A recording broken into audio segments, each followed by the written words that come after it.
ग्वालियर के गिरवाई इलाके में एक रोज पूर्व हुई ट्रक और डंपर की भिड़ंत में डंपर क्लीनर की हुई दर्दनाक मौत के बाद नाराज परिजनों द्वारा जनगण थाना क्षेत्र के गोलपाड़िया पुलिस चौकी के पास सड़क पर चक्का जाम कर हंगामा कर दिया गया।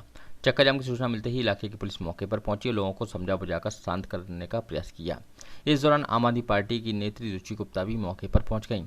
आपको बता दें कि गिरवाई इलाके में ट्रक RJ 11 GB 4726 बेला की बावड़ी की तरफ से जा रहा था, जबकि ट्रक RJ 11 GB 2982 सामने से आ रहा था। गिरवाई रोड पर आमने सामने दोनों ट्रक टकरा गए। ट्रक RJ 11 GB 2982 का चालक तेज रफ्तार में ट्रक लाया, उसने सड़क के दूसरी तरफ ट्रक को मोड़ दिया, जिससे दोनों ट्रक आमने सामने से टकरा गए। इस हादसे में ट्रक में सवार ड्राइवर और क्लीनर फंस गए।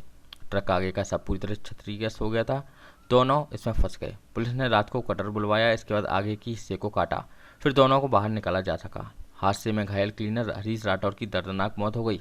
मृतक के परिजनों को जब सब पोस्टरों को सौंपा गया तो वह मृतक के शव को लेकर गोलपाड़िया पहुंच गए और यहां चक्का जाम कर दिया, जिसके बाद पुलिस ने बड़ी मशक्कत के बाद चक्का जाम खुलवाया।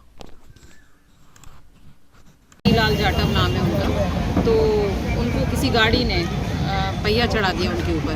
अब पहिया चढ़ने के बाद उनकी गर्दन अलग हो गई, काफ़ी सारा मतलब देखने लायक नहीं थी, बहुत स्थिति काफ़ी खराब हुई थी। और उसके बाद फिर बारिश हो रही थी, तो एक मैं बोलूँगी यहाँ तो मानवता शर्मसार करने वाली है कि टेम्पो बुलाकर उसमें घसीट के, जैसा कि ये लोग बता रहे हैं, शव को ले जाया गया, गर्दन भी नीचे लटक गई। और ये लोग चूंकि मना कर रहे थे कि ऐसा नहीं करना है, गाड़ी बुलाई जाए, 108 बुलाई जाए, तो इनकी सुनवाई नहीं हुई और इनमें से काफ़ी लोगों को थप्पड़ मारा गया। तो इसी बात का जो रोष है वो ये सब लोग जो है ये खड़े हुए हैं और मैं इन्हीं के सपोर्ट में आई हूँ कि अगर मारा गया है तो सबसे पहले उस व्यक्ति का, जो कमाई करने वाला व्यक्ति था, वो चला गया उस परिवार का। ऊपर से महिलाएं रो रही हैं, इनके घर परिवार के बच्चों को मारा पीटा गया है। अब यहाँ आप FIR कर दें चाहे जो कर दें, पर जो व्यक्तिगत क्षति हुई है और इसके साथ जिस प्रकार से इन लोगों के साथ व्यवहार हुआ है, बहुत शर्मनाक है। पुलिस प्रशासन का यह रूप, मैं इसकी घोर निंदा करती हूँ और जब तक इन लोगों को न्याय नहीं मिलता मैं इस परिवार के साथ खड़ी हूँ, खड़ी थी, खड़ी रहूँगी।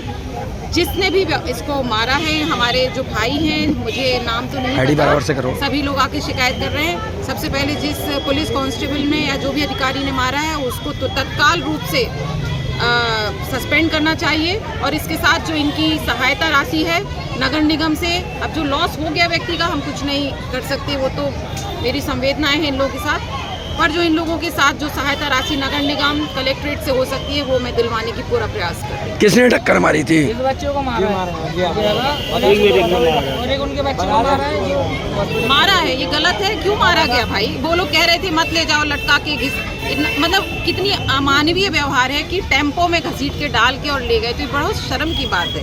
एक व्यक्ति चला गया, महिलाएं रो रही हैं, मात्र कुछ सामान लेने, चाय का सामान लेने गए थे और इसके साथ साथ उसको मारा गया। क्यों? क्योंकि ये रोक रहे थे कि टेम्पो से मत ले जाइए। और जिसने मारा वो क्या, कौन ट्रक था, क्या था? डंपर था। आप अब डंपर को इन्होंने पकड़ लिया, ले गए या FIR की, वो ठीक है, लेकिन ये अमानवीय व्यवहार क्यों हुआ इन लोगों के साथ? इस बात को लेकर क्या बताइए। यहाँ डंपर बंद है तो डंपर कर क्या रहा था? और नगर निगम का प्राइवेट था, गिट्टी वाला, तो जब बंद है तो क्यों आया? तो ये सारी जो गलतियां हैं, ये पुलिस प्रशासन यहाँ चुप क्यों? अगर हम नहीं आते तो क्या इन लोगों को मार पिटाई करके दबा दिया जाता है? वरिष्ठ अधिकारियों से कुछ बात हुई है क्या? चक्कर जाम हुआ है किस कल दोपहर के बाद में वृद्ध जो है उनके एक्सीडेंट में और उनकी डेड बॉडी सही है।